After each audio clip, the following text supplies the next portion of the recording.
Welcome to competitive cracker. ഞാൻ Ajitha CJ. നമ്മൾ ഇന്നിവിടെ ഡിസ്കസ് ചെയ്യുന്നത് 2022 സെറ്റ് സുവോളജിയിൽ വന്ന ക്വസ്റ്റ്യൻ പേപ്പറാണ്. First question match the following question ആണ്. A alkaloids, B steroid, C citric acid, D acetone. അങ്ങനെയാണ് ക്വസ്റ്റ്യൻ വന്നിരിക്കുന്നത്. അതിൽ ആൽക്കലോയിഡ്സ് എന്ന് പറയുന്നത് മാച്ച് ആയിരിക്കുന്നത് ക്ലാവിസെപ്സ് പർപ്യൂറയാണ്. ക്ലാവിസെപ്സ് പർപ്യൂറ എന്ന് പറയുന്നത് ഒരു ഫംഗയാണ്. ഓക്കെ, ക്ലാവിസെപ്സ് പർപ്യൂറ പ്രൊഡ്യൂസ് ചെയ്യുന്ന ടോക്സിൻസ് നമ്മൾ ആൽക്കലോയിഡ്സ് ആണ്. അപ്പോൾ അത് പല മെഡിസിൻസിന് വേണ്ടിയിട്ടും യൂട്ടിലൈസ് ചെയ്യുന്നുണ്ട്. ഓക്കെ, അപ്പോൾ ഇത് മൈക്രോബയോളജിയുമായിട്ട് റിലേറ്റ് ചെയ്ത് നിൽക്കുന്ന ഒരു ക്വസ്റ്റ്യൻ ആണ് ഇതെന്ന് പറയുന്നത്. ദെൻ സ്റ്റീറോയിഡ്സ് പ്രൊഡ്യൂസ് ചെയ്യുന്നത് റൈസോപ്പസ് ആണ്. റൈസോപ്പസ് എന്ന് പറയുന്നത് ബ്രെഡ് മോൾഡ് ആണ്. ഓക്കെ, അപ്പോൾ റൈസോപ്പസ് എന്ന് പറയുന്ന ബ്രെഡ് മോൾഡ് ഇതിൽ ആൽക്കഹോൾ പ്രൊഡ്യൂസ് ചെയ്യുന്നുണ്ട്. അറിയാലോ, ഫെർമെൻറ്റേഷൻ എന്ന് പറയുന്ന ഒരു പ്രോസസ്സിലൂടെ എതിൽ ആൽക്കഹോൾ പ്രൊഡ്യൂസ് ചെയ്യുന്നുണ്ട്. ദെൻ സിട്രിക് ആസിഡ് പ്രൊഡ്യൂസ് ചെയ്യുന്നത് ആസ്പെർജില്ലസ് നൈഗർ ആണ്. ആസ്പെർജില്ലസ് നൈഗർ എന്ന് പറയുന്നത് ഒരു ഫംഗയാണ്. അവർ പ്രൊഡ്യൂസ് ചെയ്യുന്നതാണ് സിട്രിക് ആസിഡ്. സിട്രിക് ആസിഡ് നമ്മൾ ഡിഫറെൻ്റ് ആയിട്ടുള്ള യൂസിന് വേണ്ടിയിട്ട് ഉപയോഗിക്കുന്നുണ്ട്. ദെൻ അസറ്റോൺ പ്രൊഡ്യൂസ് ചെയ്യുന്നത് ക്ലോസ്ട്രിഡിയം ബ്യൂട്ടലിക്കം ആണ്. It's A bacteria. ക്ലോസ്ട്രിഡിയം ബ്യൂട്ടലിക്കം എന്ന് പറയുന്നത് ഒരു ബാക്ടീരിയ ആണ്. അപ്പം ക്ലോസ്ട്രിഡിയം സ്പീഷീസ് പ്രൊഡ്യൂസ് ചെയ്യുന്നതാണ് അസറ്റോൺ. അപ്പോൾ ഇതിൻ്റെ ആൻസർ വന്നിട്ട് ഓപ്ഷൻ ബി ആണ് ആൻസർ വരുന്നത്. Okay, then next question. Of the following is wrong about international human genome project. Option A, it was launched in 1990 and completed in 2003. Option B, Maxim Gilbert chemical degradation technique alone is used for DNA sequencing. Option C, it gives new avenue for advance in medicine and biotechnology. Option D, both Maxim Gilbert and Sanger's method are used in DNA sequencing. അപ്പം ഈ ഒരു ക്വസ്റ്റ്യനിൽ first option വരുന്നത് it is launched in 1990 and completed in 2003. ഇത് correct ആയിട്ടുള്ള ഒരു ഓപ്ഷനാണ്. Human genome project എന്ന് പറയുന്നത് DNA സീക്വൻസിങ്ങിൽ നടന്ന ഏറ്റവും വലിയൊരു പ്രൊജക്റ്റാണ്. അത് ലോഞ്ച് ചെയ്തത് 1990 കംപ്ലീറ്റ് ചെയ്തത് 2003. ഓക്കെ, അപ്പോൾ ഇതിൽ നമുക്ക് ഏകദേശം 30,000 ഓഫ് ജീൻസിനെ നമുക്ക് എന്ത് ചെയ്യാൻ പറ്റിയിട്ടുണ്ട്, ഹ്യൂമൻ ജീനോം പ്രൊജക്റ്റിലൂടെ എസ്റ്റിമേറ്റ് ചെയ്തെടുക്കാനായിട്ട് പറ്റിയിട്ടുണ്ട്. പിന്നെ വരുന്നത് Maxim Gilbert degradation techniques. Actually DNA സീക്വൻസിങ്ങിൽ അല്ലെങ്കിൽ ഹ്യൂമൻ ജീനോം പ്രൊജക്റ്റിൽ മെയിനായിട്ടും മാക്സിം ഗിൽബർട്ട് മെത്തേഡും അതേപോലെ തന്നെ സാങ്കേഴ്സ് മെത്തേഡും രണ്ട് മെത്തേഡും ഒരുമിച്ച് യൂട്ടിലൈസ് ചെയ്തിട്ടുണ്ട്. അപ്പോൾ ഇതിൽ ഡി ഓപ്ഷൻ കറക്റ്റ് ആയിട്ടുള്ള ഓപ്ഷനാണ്. പിന്നെ നമുക്ക് എല്ലാവർക്കും അറിയാം ഹ്യൂമൻ ജീനോം പ്രൊജക്റ്റ് എന്ന് പറയുന്നത് മെഡിസിനിലായാലും ബയോടെക്നോളജിയിലായാലും വളരെ വലിയൊരു വിപ്ലവം തന്നെ, ഒരു റെവല്യൂഷൻ തന്നെ സൃഷ്ടിച്ചിട്ടുള്ള ഒരു പ്രൊജക്റ്റാണ് ഹ്യൂമൻ ജീനോം പ്രൊജക്റ്റ് എന്ന് പറയുന്നത്. ഇപ്പം നമ്മുടെ ഹ്യൂമൻസിൻ്റെ ജീനം എസ്റ്റിമേറ്റ് ഇതിലൂടെ അതിൽ സീക്വൻസിങ് ചെയ്തതിലൂടെ നമുക്ക് കുറേ കാര്യങ്ങൾ കണ്ടുപിടിക്കാൻ പറ്റിയിട്ടുണ്ട്. നമ്മുടെ ജീനോമിൽ 50% എബവ് ജങ്ക് ജീൻസ് ആണ്, വളരെ കുറവ് ജീൻസ് മാത്രമാണ് കോഡിങ് ജീൻസ് ഉള്ളൂ എന്നുള്ള കുറേ കാര്യങ്ങൾ നമുക്ക് കണ്ടുപിടിക്കാൻ പറ്റിയിട്ടുണ്ട്. ഇത് തന്നെ നമ്മുടെ കുറേ സ്റ്റഡീസിന് വേണ്ടിയിട്ട് അത് യൂട്ടിലൈസ് ചെയ്യാനായിട്ട് പറ്റിയിട്ടുണ്ട്. അപ്പോൾ ഇതും കറക്റ്റ് ആയിട്ടുള്ള ഓപ്ഷനാണ്. ഇതിലെ തെറ്റായിട്ട് ഓപ്ഷൻ, റോങ് ഓപ്ഷൻ എന്ന് പറയുന്നത് മാക്സ്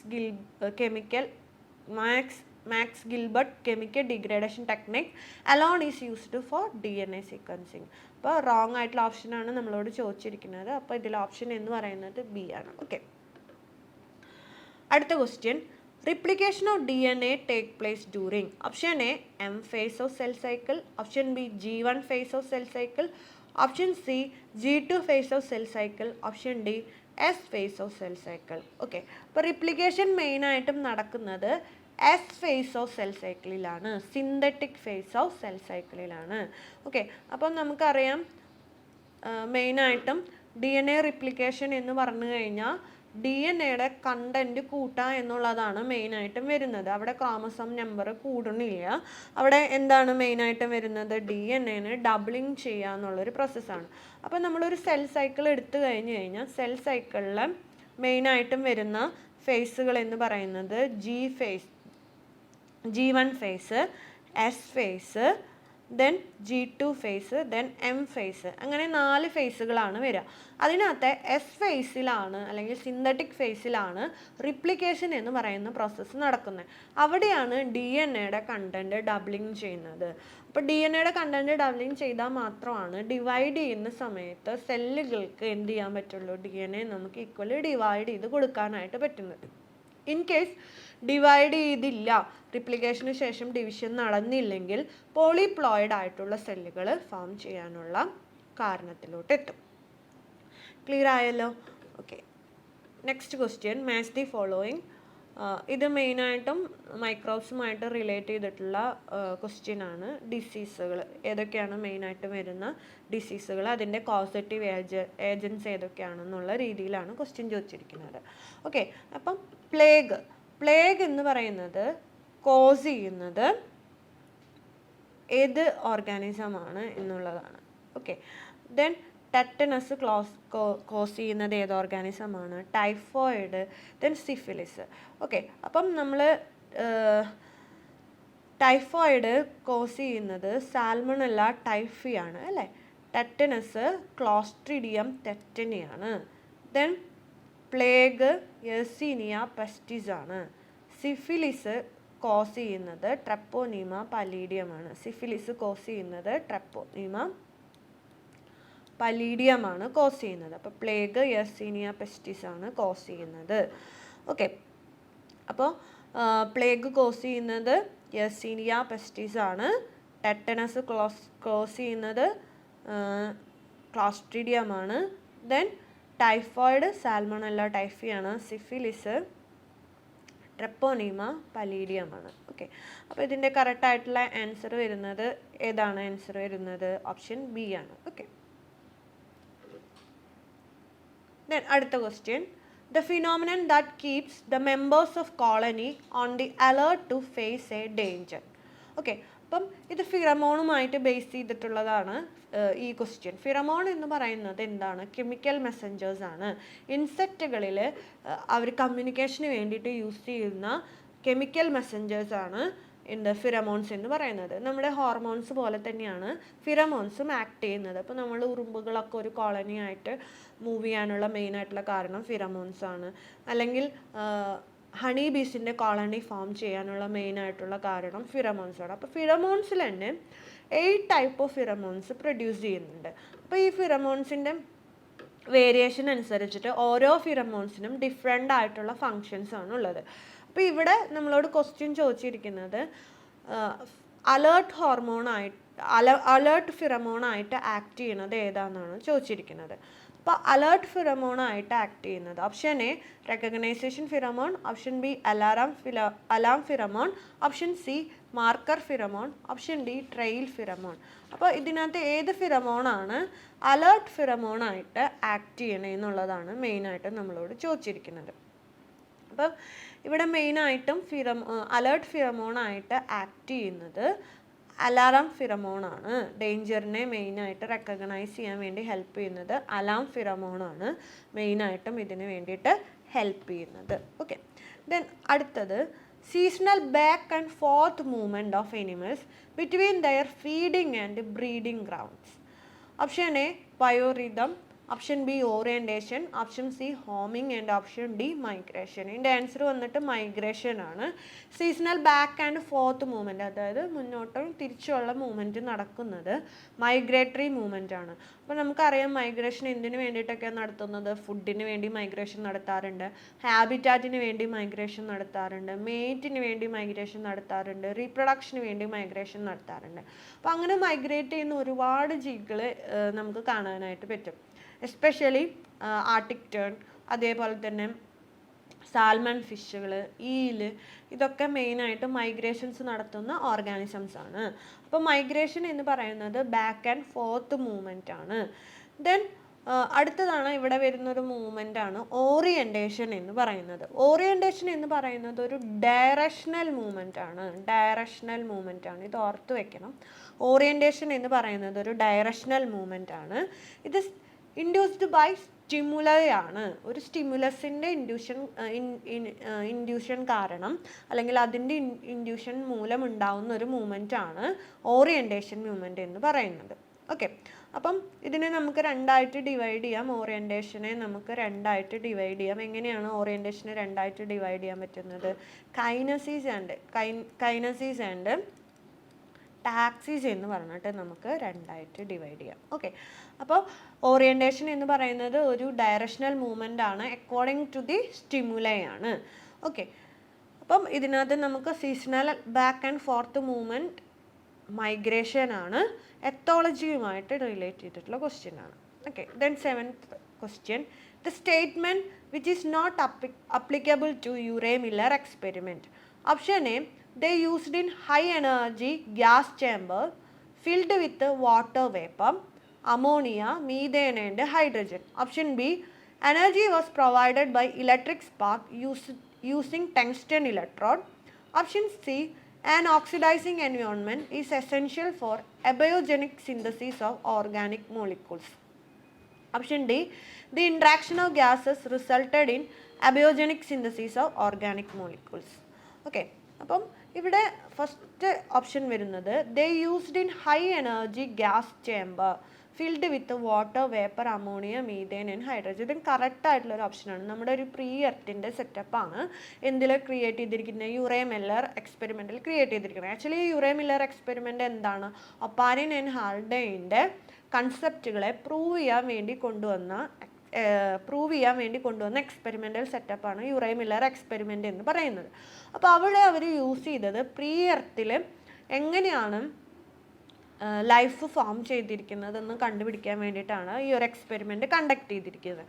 അപ്പോൾ അവിടെ യൂസ് ചെയ്തിട്ടുണ്ടായിരുന്നത് പ്രീ എർത്തിൻ്റെ അതേ സ്റ്റേറ്റിൽ തന്നെയാണ്. അവിടെ water vapour, ammonia, methane and hydrogen around ഒരു 800 ഡിഗ്രി സെൽഷ്യസിലാണ് ഈ ഒരു എക്സ്പെരിമെൻ്റ് അവർ കണ്ടക്ട് ചെയ്തത്. ദെൻ എനർജി കൊടുത്തത് ഇലക്ട്രിക് സ്പാർക്ക് യൂസ് ചെയ്തിട്ട് തന്നെയാണ്, ടങ്സ്റ്റൺ ഇലക്ട്രോഡ്. അതായത് നമ്മുടെ പ്രീ എർത്തിൽ എന്തുണ്ടായിരുന്നു? ലൈറ്റനിങ്ങിൻ്റെ ഭാഗമായിട്ടാണ് അവിടെ എനർജി കിട്ടിയിട്ടുണ്ടായിരുന്നത്. ഇവിടെ അവർ ടങ്സ്റ്റൺ ഇലക്ട്രോഡ് യൂസ് ചെയ്തിട്ടാണ് ലൈറ്റനിങ് നടത്തിയിരിക്കുന്നത്. ദെൻ ഓപ്ഷൻ സി എന്ന് പറയുന്നത് ഇറ്റ്സ് നോട്ട് അപ്ലിക്കബിൾ. കാരണം an oxidising environment is essential for abiogenic synthesis of organic molecules എന്നാണ് പറയുന്നത്. ആക്ച്വലി ഒരു ഓക്സിഡൈസിങ് എൻവയോൺമെൻറ്റ് ആവശ്യം ഉണ്ടായിരുന്നില്ല എബയോജനിക് സിന്തസിസിൽ. അപ്പോൾ നോട്ട് അപ്ലിക്കബിൾ ആയിട്ടുള്ളത് ഏതാണ് വരുന്നത്? ഈ ഓപ്ഷൻ സി ആണ്. ദെൻ ഓപ്ഷൻ ഡിയും കൂടെ നമുക്ക് നോക്കാം. The interaction of gases resulted in abiogenic synthesis of organic molecules. അപ്പം നമ്മൾ നമ്മുടെ ഒരു ലൈഫ് ഫോം ചെയ്തിരിക്കുന്നത് ആദ്യം എബയോജനസിസ് ആണ്, പിന്നീട് എന്താണ് പ്രീ എക്സിസ്റ്റഡ് ലൈഫിൽ നിന്നാണ് പുതിയ ലൈഫ് ഉണ്ടായിരിക്കണേ എന്നുള്ളതാണ് പറഞ്ഞിരിക്കുന്നത്. അപ്പോൾ ആദ്യം ഫസ്റ്റ് എബയോജനസിസ്, ദെൻ ബയോജനസിസ് എവർ എന്ന് പറയുന്നത് ആണ് ഇതിനകത്ത് വരുന്നത്. ഓക്കെ, ദെൻ അടുത്ത question, 8th question, Darwin's book on origin of species was published on. Okay, അപ്പം ഡാർവിൻ്റെ വളരെ ഫേമസ് ആയിട്ടുള്ള ബുക്കാണ് ഒറിജിൻ ഓഫ് സ്പീഷ്യസ് എന്ന് പറയുന്നത്. ഇത് പബ്ലിഷ് ചെയ്തത് ഏത് ഇയർ ആണെന്നാണ് ക്വസ്റ്റ്യൻ. 24th November 1859 ഇത് പബ്ലിഷ് ചെയ്തിരിക്കുന്നത്. അപ്പോൾ ഡാർവിൻ്റെ ബുക്ക് എന്ന് പറയുമ്പോൾ നമുക്കറിയാം വളരെ ഫേമസ് ആയിട്ടുള്ള അദ്ദേഹത്തിൻ്റെ തിയറി ആയിട്ടുള്ള നാച്ചുറൽ സെലക്ഷൻ, അല്ലേ, തിയറി ഓഫ് നാച്ചുറൽ സെലക്ഷൻ വന്ന ബുക്കാണ് ഒറിജിൻ ഓഫ് സ്പീഷ്യസ് എന്ന് പറയുന്നത്. അതിൽ നിന്നാണ് അഡാപ്റ്റീവ് റേഡിയേഷൻ എന്നുള്ളൊരു കൺസെപ്റ്റ് ഉണ്ടാവുന്നതും, അതേപോലെ തന്നെ ഡൈവേർജൻ്റ് എവല്യൂഷൻ എന്ന് പറയുന്നതും, കൺവെർജൻ്റ് എവല്യൂഷൻ എന്ന് പറയുന്ന ഒരു കൺസെപ്റ്റൊക്കെ ഉണ്ടാവുന്നതും നമ്മുടെ ഏതിലൂടെയാണ്? ഡാർവിൻ്റെ ഈ ഒരു നാച്ചുറൽ സെലക്ഷൻ തിയറീനെ ബേസ് ചെയ്തിട്ടാണ്. അപ്പോൾ അദ്ദേഹം ഗാലപ്പഗോസ് ഐലൻഡിൽ പോയി അവിടെ കണ്ടിട്ടുള്ള കാര്യങ്ങളെ ബേസ് ചെയ്തിട്ടാണ് ഒറിജിൻ ഓഫ് സ്പീഷ്യസ് എന്ന് പറയുന്ന ബുക്ക് എഴുതിയത്. Then next question, next match the following question ആണ്. ഇപ്പം നൈട്രജൻ ഫിക്സേഴ്സ് ആയിട്ട് ആക്ട് ചെയ്യുന്നത് ഏതാണെന്നാണ് ക്വസ്റ്റ്യൻ വരുന്നത്. ദെൻ മിനറലൈസേഷന് വേണ്ടിയിട്ട് ആക്ട് ചെയ്യുന്നത് ഏതാണെന്നാണ് ക്വസ്റ്റ്യൻ വരുന്നത്. ദെൻ അതേപോലെ തന്നെ നൈട്രിഫയിങ് ബാക്ടീരിയ, ഡീനൈട്രിഫയിങ് ബാക്ടീരിയ ആയിട്ട് ആക്ട് ചെയ്യുന്നത് ഏതാണെന്നാണ് ക്വസ്റ്റ്യൻ വരുന്നത്. ഓക്കെ, അപ്പോൾ ഇതിനകത്ത് നൈട്രജൻ ഫിക്സേഷനായിട്ട് നൈട്രിഫൈങ് ബാക്ടീരിയ ആയിട്ട് ആക്ട് ചെയ്യുന്നത് ഡീനൈട്രിഫൈങ് ബാക്ടീരിയ ആയിട്ട് ആക്ട് ചെയ്യും. Next question, genetically and phylogenetically unrelated species of organism under same environmental conditions evolve and acquire similar morphological features is called. Option A, adaptive radiation. Option B, convergent evolution. Option C, divergent evolution. Option D, speciation. അപ്പോൾ ഇതെന്ന് പറയുന്നത് എവല്യൂഷനുമായിട്ട് relate ചെയ്ത് നിൽക്കുന്ന ഒരു question ആണ്. അപ്പോൾ ഇവിടെ നോക്കിക്കഴിഞ്ഞ് കഴിഞ്ഞാൽ അൺറിലേറ്റഡ് സ്പീഷ്യസ് ആണ്, genetically and phylogenetically unrelated species. അവർ സെയിം എൻവയോൺമെൻറ്റൽ കണ്ടീഷൻ അനുസരിച്ച് മോർഫോളജിക്കൽ ഫീച്ചേഴ്സ് അക്വയർ ചെയ്യുകയാണ് ചെയ്യുന്നത്. അപ്പോൾ ഡിഫറെൻ്റ് ആയിട്ടുള്ള സ്പീഷ്യസ് ഒരു പർട്ടിക്കുലർ ഫങ്ഷന് വേണ്ടിയിട്ട് അല്ലെങ്കിൽ പർട്ടിക്കുലർ ആയിട്ടുള്ള ഒരു കണ്ടീഷനിലോട്ട് അവരെ അക്വയർ ചെയ്യുകയാണെങ്കിൽ ഈ ഒരു കണ്ടീഷനെ പറയുന്നതാണ് convergent evolution. Okay, convergent evolution എന്ന് പറയുന്നത്. അപ്പോൾ കൺവേർജൻ്റ് എവല്യൂഷൻ എന്ന് പറഞ്ഞു കഴിഞ്ഞാൽ ഡിഫറെൻ്റ് ആയിട്ടുള്ള സ്പീഷ്യസ് ഒരൊറ്റ ഫങ്ഷൻ ചെയ്യുകയാണെങ്കിൽ, ഇപ്പോൾ ഫോർ എക്സാമ്പിൾ പറയുകയാണെങ്കിൽ നമ്മുടെ ഇൻസെക്റ്റിൻ്റെ ഐയും ഒക്ടോപസിൻ്റെ ഐ എന്ന് പറയുന്നത് രണ്ട് ഡിഫറെൻ്റ് ആയിട്ടുള്ള സ്ട്രക്ചേഴ്സാണ്, പക്ഷേ ഫങ്ഷൻ ഒരെണ്ണം തന്നെയാണ് ചെയ്യുന്നത്. ക്ലിയർ ആയല്ലോ? അപ്പോൾ അങ്ങനെയാണ് ഇതിൻ്റെ ആൻസർ വരുന്നത്. നമ്മുടെ കോമ്പറ്റേറ്റീവ് ക്രാക്കറിൽ സെറ്റ് 2024 വേണ്ടിയിട്ടുള്ള ക്രാഷ് പ്രോഗ്രാം സ്റ്റാർട്ട് ചെയ്തിട്ടുണ്ട്. അപ്പം 60 days വരുന്ന ക്രാഷ് ബാച്ചാണ്. ഒരുപാട് നല്ല ടീച്ചേഴ്സ് എടുക്കുന്ന ക്ലാസ്സസും കറക്റ്റായിട്ടുള്ള ക്വസ്റ്റ്യൻ പേപ്പർ കറക്റ്റായിട്ടുള്ള ഒരു ടൈം ടേബിളിൽ നിങ്ങളിലോട്ട് എത്തിക്കുകയാണ് ചെയ്യുന്നത്. അപ്പോൾ 60 days നമ്മളുടെ കൂടെ നിങ്ങൾ കറക്റ്റായിട്ട് പ്രാക്ടീസ് ചെയ്യുകയാണെങ്കിൽ ഈ പ്രാവശ്യത്തെ സെറ്റ് തന്നെ നിങ്ങൾക്ക് ക്രാക്ക് ചെയ്യാനായിട്ട് പറ്റും. കൂടുതൽ ഡീറ്റെയിൽസിന് മുകളിൽ കാണിച്ചിരിക്കുന്ന നമ്പറുമായിട്ട് കോൺടാക്റ്റ് ചെയ്യാം.